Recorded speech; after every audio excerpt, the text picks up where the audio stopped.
From there, we shall move on to something a slight more substantial. This time by Mary Shelley, the author of Frankenstein. It's a much smaller tale than Frankenstein itself. It is called Immortal.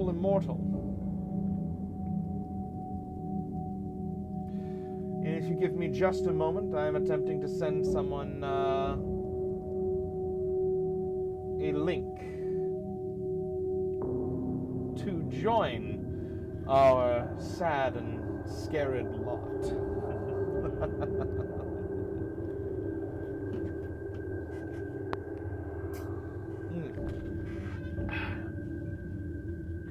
The Mortal Immortal, a tale by the author of Frankenstein. July 16th, 1833. This is a memorable anniversary for me. On it, I complete my 323rd year. The Wandering Jew, certainly not. More than 18 centuries have passed over his head. In comparison with him, I am a very young immortal. Am I then immortal? This is a question which I have asked myself by day and night for now 303 years, yet cannot answer it.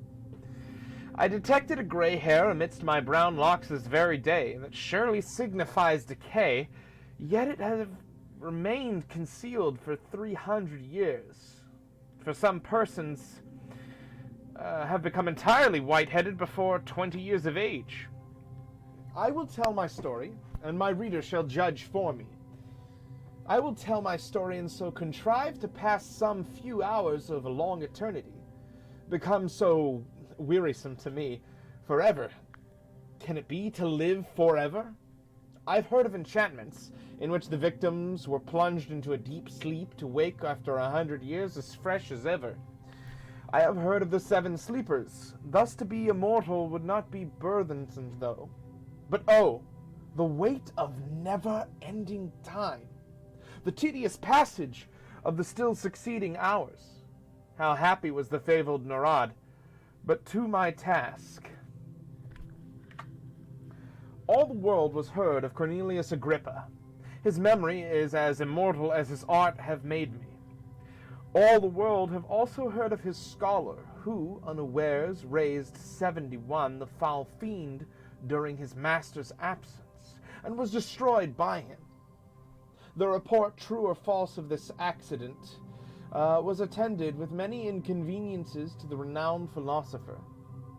All his scholars at once deserted him.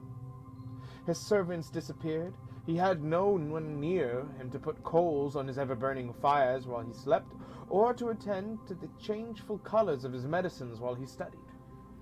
Experiment after experiment failed because one pair of hands was insufficient to complete them. The dark spirits laughed at him for not being able to retain a single mortal in his service. I was then very young, very poor, and very much in love. I have been for about a year the pupil of Cornelius, though I was absent when this accident took place. On my return, my friends implored me not to return to the alchemist's abode. I trembled as I listened to the dire tale they told. I required no second warning, and when Cornelius came and offered me a purse of gold, I would remain under his roof. I felt as if Satan himself tempted me. My teeth chattered. My hair stood on end, and I ran as fast off as my trembling knees would permit. My failing steps were directed whither for years they had every evening been attracted, a gentle bubbling spring of pure living waters, beside which lingered a dark-haired girl, whose beaming eyes were fixed on the path I was accustomed each night to tread. I cannot remember the hour when I did not love Bertha. We had been neighbors and playmates from infancy. Her parents, like mine, were of humble life, yet respectable. Our attachment had been a source of pleasure to them. In an evil hour, a malignant fever carried off both her father and mother, and Bertha became an orphan. She would have found a family beneath my paternal roof, but unfortunately the old lady of the near castle, rich, childless, and solitary, declared her intention to adopt her. Henceforth, Bertha was clad in silk, inhabited a marble palace, and was looked on as being highly favored by fortune. But in her new situation, among her new associates, Bertha remained true to the friend of her humbler days.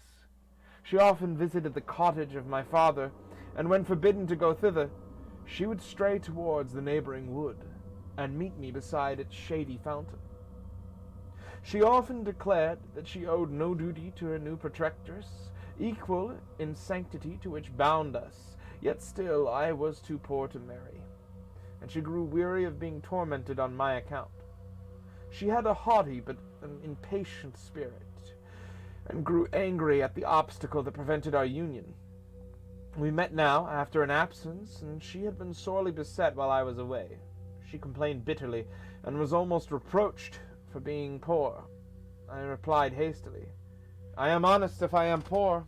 Were I not, I might soon become rich." This exclamation produced 1,000 questions, and I feared to shock her by owning the truth, but she drew it from me, and then, casting a look of disdain on me, she said, "You pretend to love, and you fear to face the devil for my sake." I protested that I had only dreaded to offend her, while she dwelt on the magnitude of the reward that I should receive, thus encouraged, shamed her, led on by love and hope.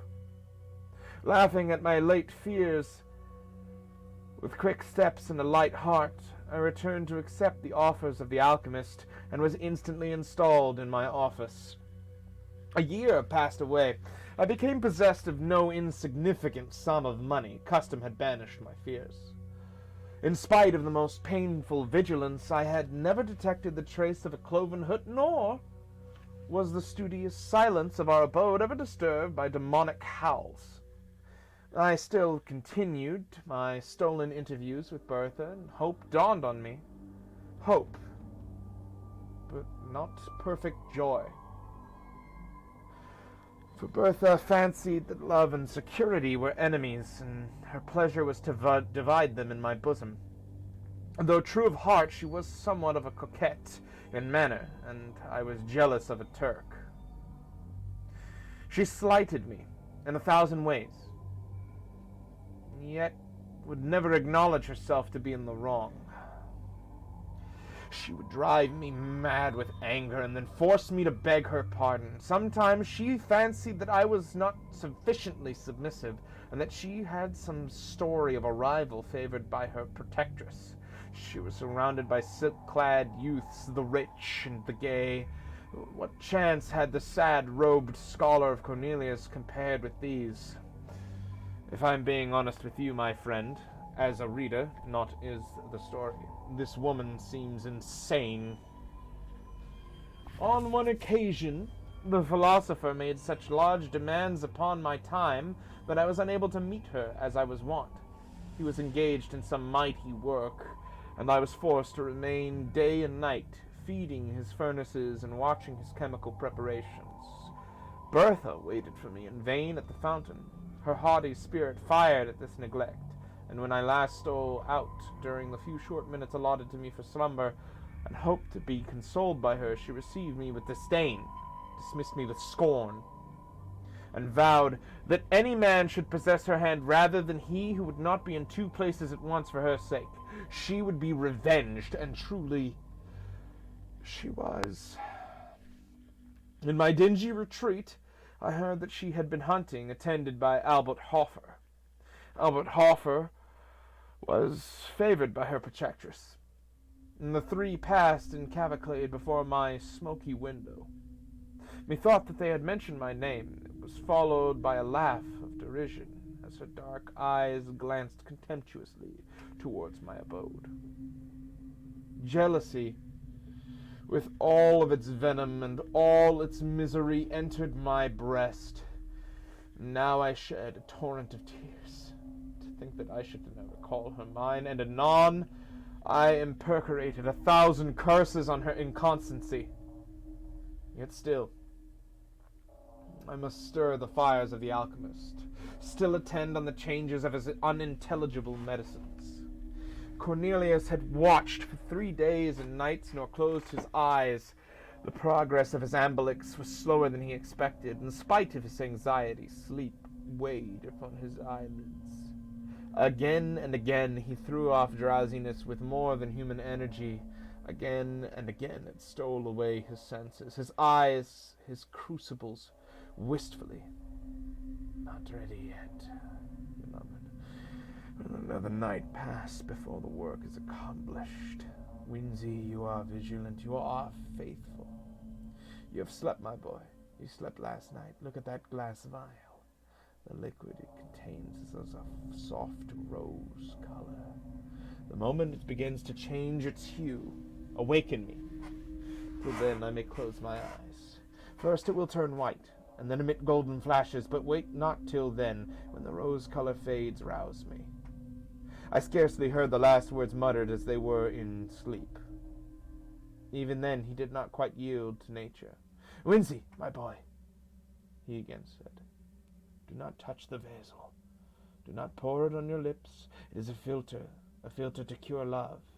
You would not cease to love your Bertha. Beware to drink." And he slept. His venerable head sunk on his breast, and I scarce heard his regular breathing. For a few minutes I watched the vessel. The rosy hue of the liquid remained unchanged. Then my thoughts wandered. They visited the fountain, and dwelt on 1,000 charming scenes, never to be renewed. Never. Serpents and adders were in my heart as the word never half formed itself upon my lips. False girl, false and cruel, never more than she would smile on me as the evening she smiled on Albert. Worthless, detested woman! I would not remain unrevenged. She would see Albert expire at her feet. She would die beneath my vengeance. She had smiled in disdain and triumph, and she knew my wretchedness in her power. Yet what power had she?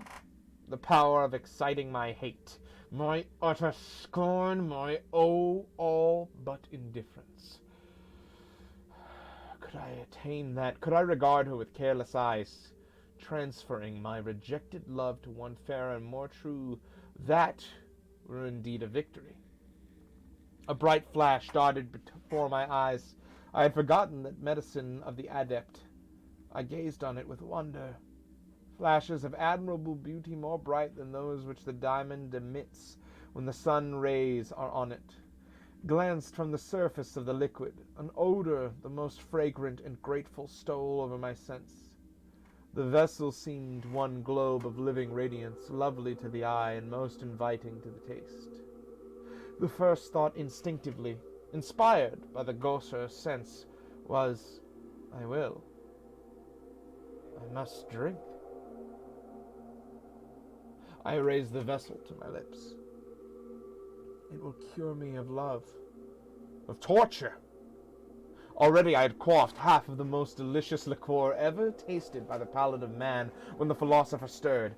I stared. I dropped the glass. The fluid flamed and glanced along the floor, while I felt Cornelius gripe at my throat as he shrieked aloud, "Wretch! You have destroyed the labor of my life!" The philosopher was totally unaware that I had drunk any portion of his drug. His idea was, and I gave a tacit assent to it, that I had raised the vessel from curiosity, and that, frighted at its brightness and the flashes of intense light it gave forth, I had let it fall. I never undeceived him. The fire of the medicine was quenched. The fragrance died away. He grew calm, as a philosopher should under the heaviest trials, and dismissed me to rest. I will not attempt to describe the sleep of glory and bliss which bathed my soul in paradise during the remaining hours of what that memorable night was. Words would be faint and shallow types of my enjoyment, or of the gladness that possessed my bosom when I woke.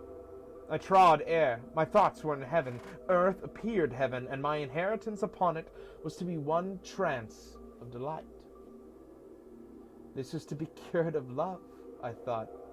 I will see Bertha this day, and she will find her lover cold and regardless, too happy to be disdainful, and yet how utterly indifferent to her. And the hours danced away. The philosopher, secure that he had once succeeded in believing that he might again, began to concoct the same medicine once more. He was shut up with his books and drugs, and I had a holiday. I dressed myself with care. I looked in an old but polished shield, which served me for a mirror. Methought my good looks had wonderfully improved. I hurried beyond the precincts of the town, joy in my soul, the beauty of heaven and earth around me. I turned my steps towards the castle. I should look on its lofty turrets with lightness of heart, for I was cured of love. My Bertha saw me afar off, as I came up the avenue. I know not what sudden impulse animated her bosom, but at the sight she sprung with a light fawn-like bound down the marble steps and was hastening towards me. But I had been perceived by another person. The old high-born hag, who called herself her protectress, was her tyrant, had seen me also. She hobbled, panting, up the terrace. A page as ugly as herself held up her train, and fanned her as she hurried along, and stopped my fair girl with a, "How now, my bold mistress, whither so fast? Back to your cage? Hawks are abroad." Bertha clasped her hands. Her eyes were still bent on my approaching figure. I saw the contest, how I abhorred the old crone who checked the kind impulses of Bertha's softening heart. Hitherto, respect for her rank, and caused me to avoid the lady of the castle. Now I disdained with such trivial considerations. I was cured of love, and lifted above all human fears. I hastened forwards, and soon reached the terrace. How lovely Bertha looked! Her eyes flashing fire, her cheeks glowing with impatience and anger. She was 1,000 times more graceful and charming than ever. I no longer loved. Oh no, I adored, worshipped, idolized her. She had that morning been persecuted with more than usual vehemence to consent to an immediate marriage with my rival. She was reproached with the engagement and the encouragement that she had shown her. She was threatened with being torn out of doors in disgrace and shame. Her proud spirit rose in arms at the threat, but when she remembered the scorn that she had heaped upon me, and how, perhaps, she had thus lost one whom she now regarded as her only friend, she wept with remorse and rage. At that moment I appeared. "Oh, Windsy!" she exclaimed. "Take me to your mother's cot, swiftly. Let me leave the detested luxuries and wretchedness of this noble dwelling. Take me to poverty and happiness." I clasped her arms with my transport. The old lady was speechless with fury and broke forth into incentive only when we were far on our road to my natal college. My mother received the fair fugitive, escaped from a gilt cage to nature and liberty. With tenderness and joy, my father, who loved her, welcomed her heartily. It was a day of rejoicing, which did not need the addition of the celestial potion of the alchemist to steep me in delight. Soon after this eventful day I became the husband of Bertha. I ceased to be the scholar of Cornelius, but I continued his friend. I always felt grateful to him for having unawares procured me the light of draught of divine elixir, which instead of curing me of love, sad cure, solitary, joyless remedy for evils which seemed blessings to the memory, had inspired me with courage and resolution, thus winning for me an inestimable treasure in my Bertha. I often called to mind that period of trance-like inebriation with wonder. The drink of Cornelius had not fulfilled the task for which he affirmed that it had been prepared, but its effects were more potent and blissful than words can express. They had faded by degrees, yet they lingered long and painted life in hues of splendor.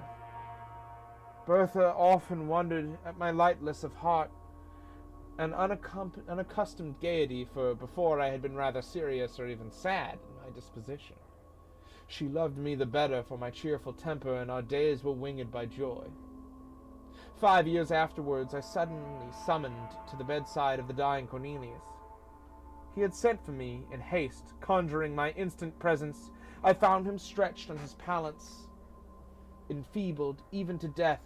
All of life that yet remained animated his piercing eyes, and they were fixed on a glass vessel full of roseate liquid.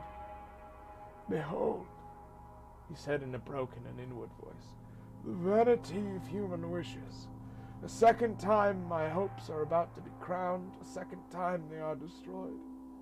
Look at that liquor. You remember 5 years ago I had prepared the same, with the same success. Then, as now, my thirsting lips expected to taste the immortal elixir. You dashed it from me, and at present it is too late." He spoke with difficulty and fell back on his pillow. I could not help saying, "How, revered master, can a cure for love restore you to life?" A faint smile gleamed across his face as I listened earnestly to his scarcely intelligible answer. "A cure for love and for all things. The elixir of mortality. Ah, if I might drink it, I should live forever." As he spoke, a golden flash gleamed from the fluid. A well-remembered fragrance stole over the air.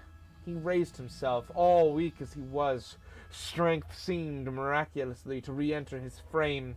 He stretched forth his hand. A loud explosion startled me. A ray of fire shot up from the elixir, and the glass vessel which contained it was shivered to atoms. I turned my eyes toward the philosopher. He had fallen back. His eyes were glossy, his features rigid. He was dead. But I lived, and was to live forever? So said the unfortunate alchemist, and for a few days I believed his words. I remembered the glorious drunkenness that had followed my stolen draught. I reflected on the change I had felt in my frame, in my soul. The bounding elasticity of the one, the buoyant lightness of the other. I surveyed myself in a mirror. I could not perceive no change in my features during the space of 5 years which had elapsed. I remembered the radiant hues and grateful scent of that delicious beverage, worthy the gift it was capable of bestowing. I was then immortal. A few days after, I laughed at my credulity. The old proverb that a prophet is less regarded in his own country was true with respect to me and my defunct master. I loved him as a man and respected him as a sage, but I derided the notion that he could command the powers of darkness, and laughed at the superstitious fears with which he regarded by the vulgar. He was a wise philosopher. He had no acquaintance with any spirits but those clad in flesh and blood. His science was simply human, and human science, I soon persuaded myself, could never conquer nature's laws, so far as to imprison the soul forever with its carnal habitation. Cornelius had brewed a soul-refreshing drink, more inebriating than wine, sweeter and more fragrant than any fruit. It possessed probably strong medicinal powers, imparting gladness to the heart and vigor to the limbs. But its effects would wear out. Already were they diminished in my frame. I was a lucky fellow to have quaffed health and joyous spirits, and perhaps long life, at my master's hands. But my good fortune ended there. Longevity was far different from immortality. I continued to entertain this belief for many years. Sometimes a thought stole across me. Was the alchemist indeed deceived? But my habitual credence was that I should meet the fate of all the children of Adam at my appointed time, a little late, but still at a natural age. Yet it was certain that I retained a wonderfully youthful look.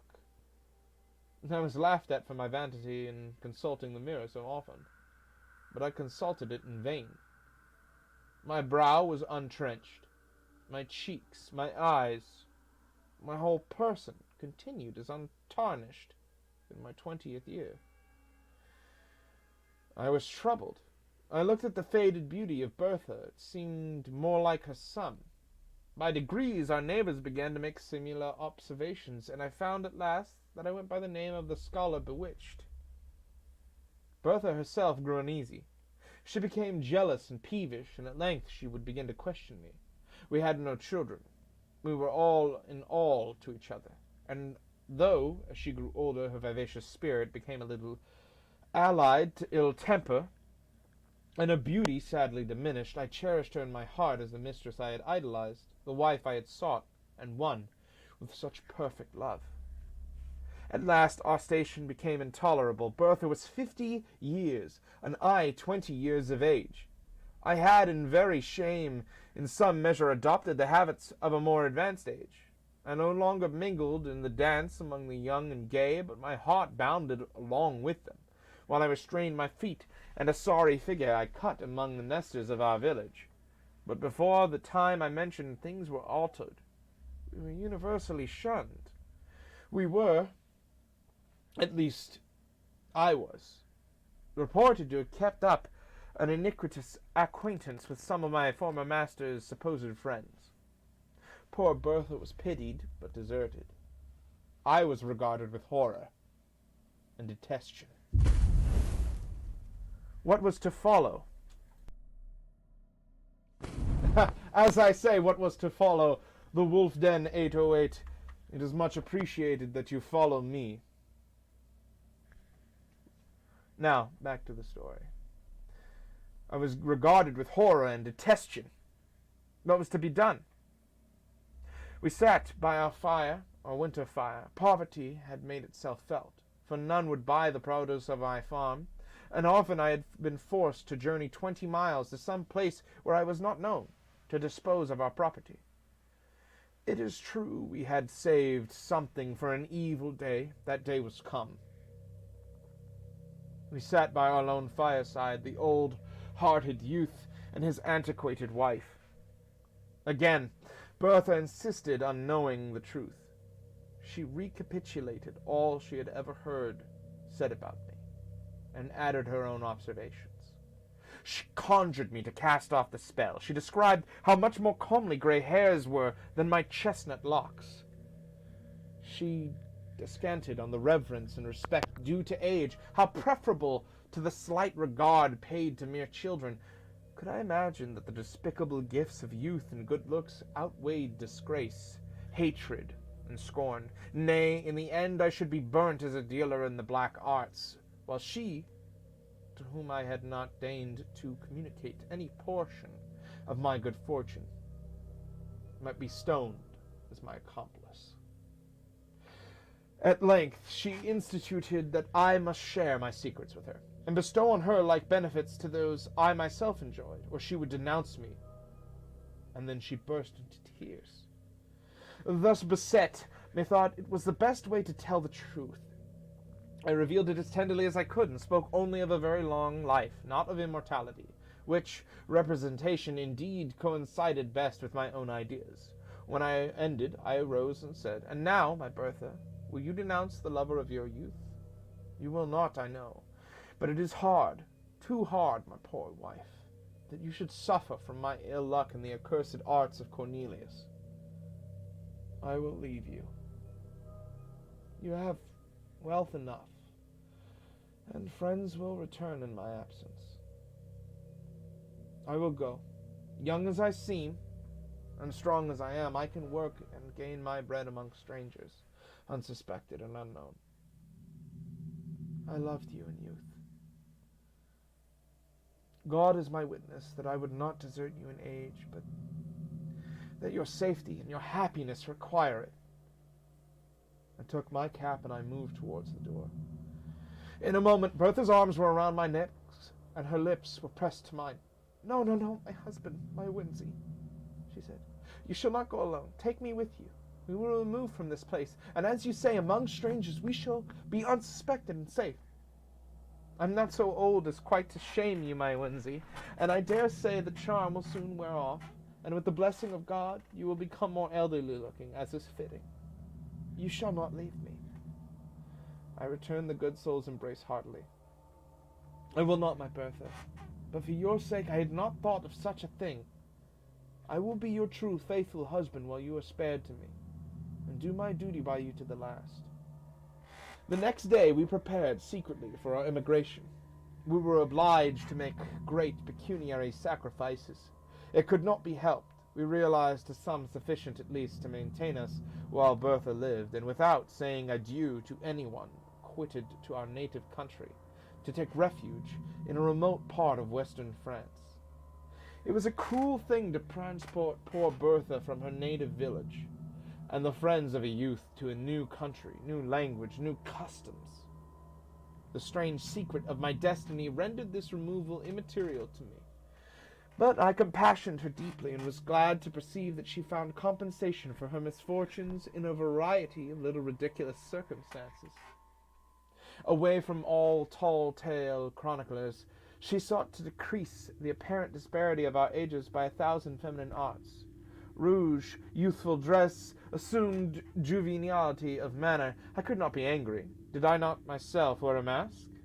Why quarrel with hers? Because it was less successful? I grieved deeply when I remembered that this was my Bertha, whom I loved so fondly, and one with such transport. The dark-eyed, dark-haired girl, with smiles of enchanting archness, and a step like a fawn. This mincing, simpering, jealous old woman. I should have revered her grey locks and withered cheeks, but thus it was my work, I knew. But I did not the less deplore this type of human weakness. Her jealousy never slept. Her chief occupation was to discover that, in spite of outward appearances, I was myself growing old. I verily believe that the poor soul loved me truly in her heart, but never had woman so tormenting a mode of displaying fondness.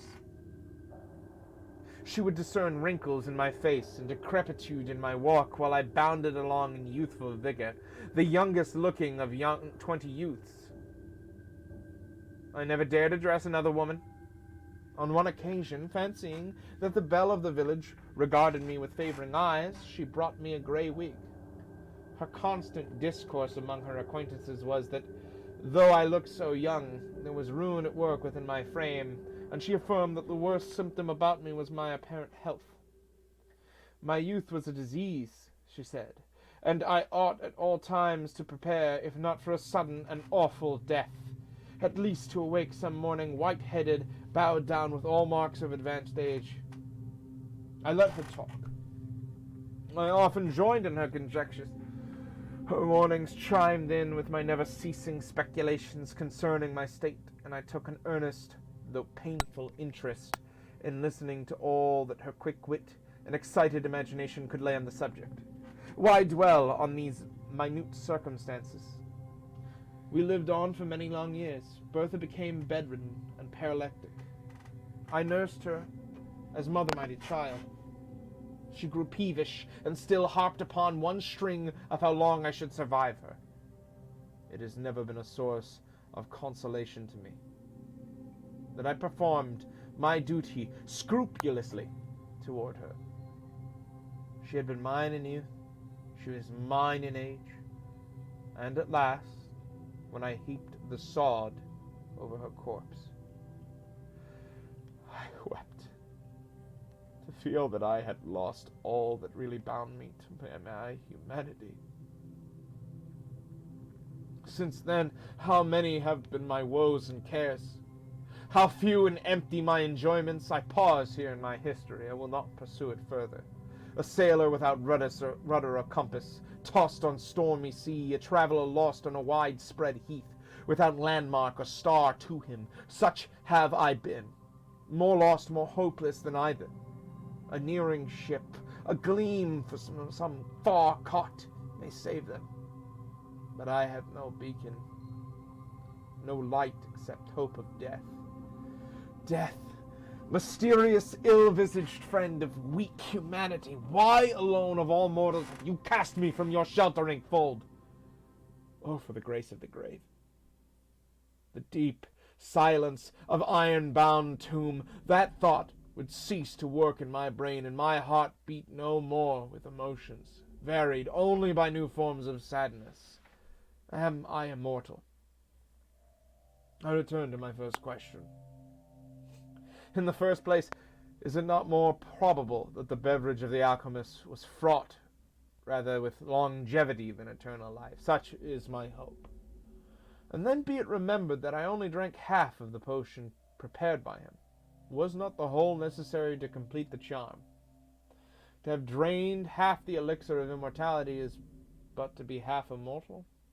My forever is thus trinicated and null. But again, who shall remember the years of half of eternity? I often try to imagine by what rule the infinite may be divided.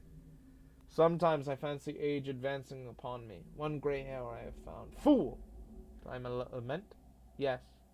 The fear of age and death often creeps coldly into my heart. The more I live, the more I dread death, even while I abhor life. Such an enigma is man, born to perish, when he wars as I do, against the established laws of his nature. But for this anomaly of feeling, surely I might die. The medicine of the alchemist would not be proof against fire, sore in the strangling waters. I've gazed upon the blue depths of many a placid lake, and the tumultuous rushing of many a mighty river. And I've asked myself whether suicide would be a crime in one to whom thus only the portals of the other world could be opened. I have done all, except presenting myself as a soldier or duelist, an object of destruction to not my fellow mortals, and therefore I have shrunk away. They are not my fellows. The inextinguishable power of life in my frame and their ephemeral existence place us wide as the poles asunder. I could not raise a hand against the meanest or the most powerful among them. And thus I have lived on for many a year, alone and weary of myself, desirous of death, yet never dying, immortal. Neither ambition nor avarice can enter my mind, and the ardent love that gnaws at my heart, never to be returned, never to find an equal which to expend itself, lives there only to torment me. This very day I conceived a design by which I may end all, without self-slaughter, without making another man, a Cain, an expedition, which mortal frame can never survive, even endued with youth and strength that inhabits mine. Thus I shall put my immortality to the test, and rest forever, or return, the wonder and benefactor of the human species. Before I go, a miserable vanity has caused me to pen these pages. I would not die and leave no name behind. 3 centuries have passed since I quaffed the fatal beverage. Another year shall not elapse before, encountering gigantic dangers, warring with powers of frost in their home, beset by famine, toil, and tempest, I yield this body, too tenacious a cage for a soul which thirsts for freedom, to the destructive elements of air and water. Or, if I survive, my name shall be recorded as one of the most famous among the sons of men, and, my task achieved, I shall adopt more resolute means, and by scattering and annihilating the atoms that compose my frames, set at liberty the life imprisoned within, and so cruelly prevented from soaring from this dim earth to a sphere more congenial to its immortal essence. And that was the mortal immortal. Sometimes death can be quite frightening, but the thought of life everlasting, to see everyone you love die and nothing happen to you, to live forever and watch everything change, but never yourself. Sometimes that is far more frightening, I think, my friends.